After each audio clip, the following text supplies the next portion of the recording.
Sasagot tayo ng tanong. Ang tanong ganito, kanino po galing ang Apokalipsis? Ang Apokalipsis po galing sa Diyos.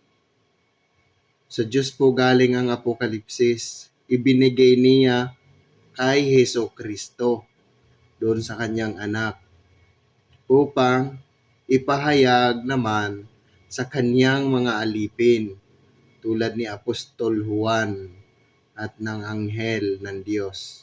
Ganito ang mababasa sa Pahayag 1 verse 1.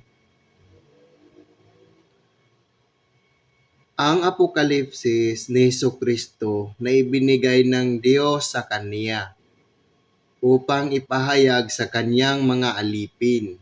Sa makatuwid ay ang mga bagay na nararapat mangyaring madali at Kanyang ipinadala at ipinaalam sa pamamagitan ng Kaniyang anghel sa Kaniyang alipin na si Juan.